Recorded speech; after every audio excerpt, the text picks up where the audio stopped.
Obyvatelia aj návštevníci Liptova dostali na začiatku letnej sezóny ďalší milý darček. Novú cyklotrasu, ktorá opráši zašlú slávu železničky Korytnička. Napriek tomu, že jej kolajnice sú už 41 rokov zarastené, v srdciach pamätníkov zostala zapísaná dodnes. Stovky ľudí denne cestujú z Ružomberka do Korytnice. V malebnom prostredí Liptovskej doliny absolvuje motorový vláčik túto cestu denne niekoľkokrát.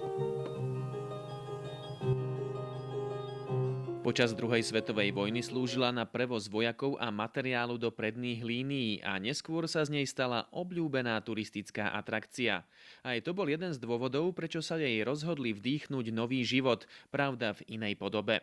Myšlienka oživiť Korytničku vznikla spontánne v lani na jeseň. Urobili sme v októbri minulého roku taký prieskum, kde sme vlastne hľadali v tej vysokej tráve a medzi tými stromami a rôznymi náletmi, že kadiaľ vlastne tá Korytnička v minulosti išla. Zistili sme, aký je tam podklad a to nás vlastne vtedy utvrdilo v takej tej myšlienke, že bolo by dobre sa do toho pustiť. Samotná výstavba sa začala 5. apríla a po 2 mesiacoch nepretržitej práce si mohol tým nadšencov povedať hotovo. Celkové sme tam položili vyše 1000 tón rôzneho kameniva, rôzneho materiálu od najmenšej frakcie po najväčšie. Odpracovali sme tam viac ako 1000 brigádnických hodín s rôznymi pracovníkmi VPP a ďalšími ľuďmi. A teda spojaznili sme z tej celkovej trasy 23 km asi zhruba 9 km. Mostíky, potoky, skalné bralá aj doliny dodávajú cyklokorytničke atraktivitu a lákajú na bicykel malých aj veľkých. Aj vďaka tejto novej trase tak Liptov posilnil svoju dominanciu v ponuke vyžitia pre milovníkov tohto športu.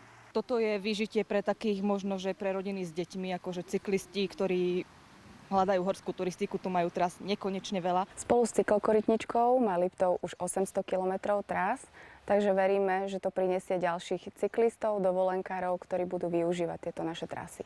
Výstavba tejto trasy stála celkovo 40 000 eur, pričom pätinu z tejto sumy poskytla oblastná organizácia cestovného ruchu Región Liptov. Cykloturistika je pre región veľmi dôležitá, aj preto v tomto roku realizujeme úpravu a tvorbu nových 72 km cyklotrás. Na otvorení cyklotrasy sa zúčastnilo približne 300 cyklistov, ktorí si vyskúšali rôzne druhy povrchov či prechody cez most, a to všetko v lone prekrásnej liptovskej prírody. Myslím si, že Ružomberku môže niečo takéto len pomôcť. Dúfam, že to bude takto aj naďalej a podarí sa urobiť aj premostenia, ktoré sú v pláne a treba nájsť len financie a dobrých ľudí, sponzorov, čo sa do toho pustia. Na trase Ružomberok-Korytnica je po dlhých rokoch zase rušno, no namiesto koľajníc tu premávajú majitelia dvojkolesových tátošov po jednej z najkrajších cyklotrás.